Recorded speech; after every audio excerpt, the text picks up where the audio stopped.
Astrology simplified bye Chaure में आपका स्वागत है। हम चर्चा करेंगे आज ज्योतिष शास्त्र के अनुसार 6, 8, 12 भाव जिन्हें त्रिभाव कहते हैं, इनके जो स्वामी के बारे में बात करेंगे। खल योग और दैन्य योग का क्या प्रभाव होता है, इसके बारे में बात करेंगे।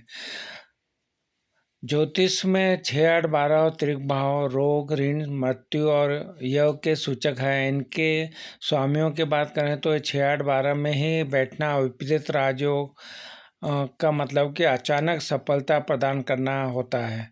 लेकिन केंद्र त्रिकोणों में जाना दैन्य योग या दरिद्रता, संघर्ष और पाप ग्रहों के साथ खल योग जो कि क्रूरता और स्थिरता उत्पन्न करता है। त्रिक भाव के जो स्वामियों का राशि परिवर्तन, जैसे 6 का छठे भाव का स्वामी 8वें में जीवन में संघर्ष के बाद सफलता देता है।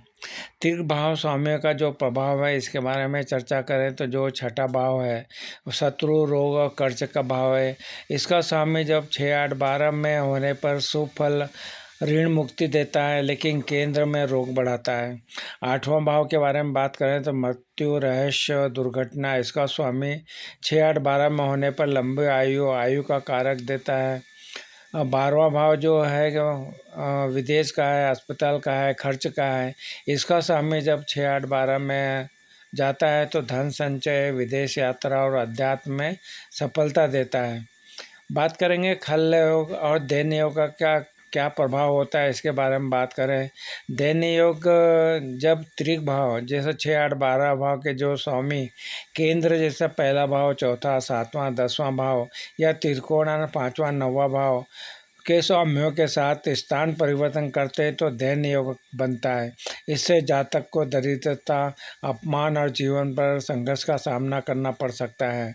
खल योग की बात करें, यदि त्रिक भाव का स्वामी पाप ग्रह मान लो शनि, राहु और मंगल के साथ हो या उनसे दृष्ट हो तो खल योग बनता है। इससे जातक के व्यवहार में क्रूरता, अस्थिरता और कार्यों में बार बार बाधा आती है।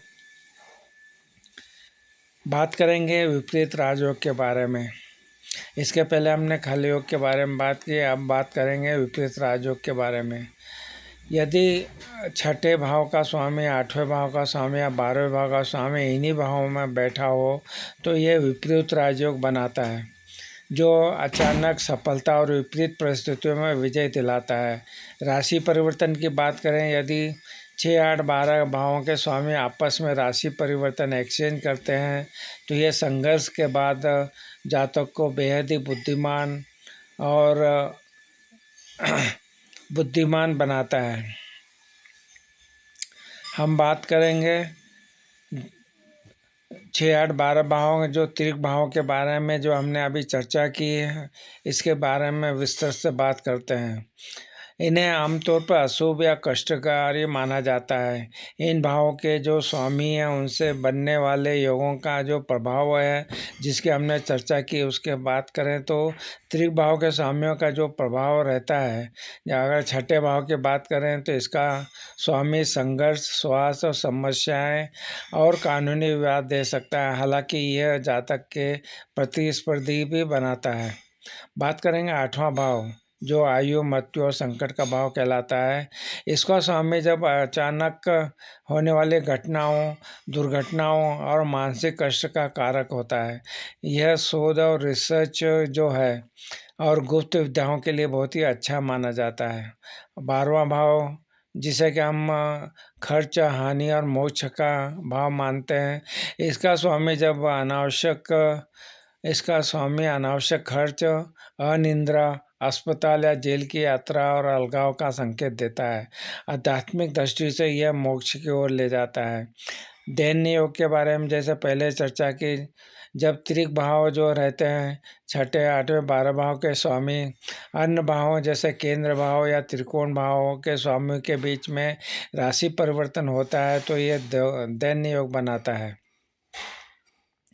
तो इसका दैन्य योग का क्या प्रभाव होगा, जैसा कि नाम से स्पष्ट है, यह जातक को दीन या कमज़ोर बनाता है। जातक को कार्यों में बाधाएं, अस्थिर स्वभाव, धन हानि और शत्रुओं से परेशानी का सामना करना पड़ता है। जीवन में सफलता पाने के लिए बहुत अधिक संघर्ष करना पड़ता है। बात करेंगे खलयोग के बारे में। जब तीसरे भाव के स्वामी किसी अन्य भाव, अक्सर शुभ भाव के स्वामी के बीच राशि परिवर्तन होता है तो खल योग भी बनता है। कुछ मतों से में त्रिक भावों के संबंध को भी इसमें देखा जाता है। खल योग का जो प्रभाव होता है कि दुष्ट या शरारती, जैसा इसका अर्थ होता है, ऐसा व्यक्ति कभी बहुत साहसी सफल होता है तो कभी अचानक उसे बड़ी गिरावट देखनी पड़ती है। जातक का स्वभाव थोड़ा उग्र हो सकता है और उसके जीवन में दुख सुख का चक्र तेजी से बदलता रहता है। क्या हमेशा बुरे होते हैं? नहीं। इसका उत्तर है नहीं। यदि इन भावों के स्वामी इन्हीं भावों 6, 8, 12 में बैठे हों तो विपरीत राजयोग बनाते हैं, जो संघर्ष के बाद अचानक बड़ी सफलता और पद प्रतिष्ठा दिलाते हैं। तो आज हमने जो बात की कि त्रिक भावों के बारे में बात की, खल योग के बारे में बात की, ध्यान योग के बारे में बात की, ये किस तरह से इनका योग बनता है और इनका क्या प्रभाव होता है, ये संक्षिप्त जानकारी आपको देने का प्रयास किया। आपको हमारे वीडियो पसंद आ रहे तो हमारे चैनल एस्ट्रोलॉजी सिंप्लीफाइड व चौरे पे उपलब्ध वीडियो का भी आप लाभ उठाइए और चैनल को भी सब्सक्राइब कीजिए और वीडियो को भी लाइक और शेयर कीजिए। आपने हमारे चैनल को सब्सक्राइब किया, वीडियो को लाइक और शेयर किया, इसलिए आप सबका बहुत बहुत धन्यवाद। प्रणाम प्रणाम प्रणाम।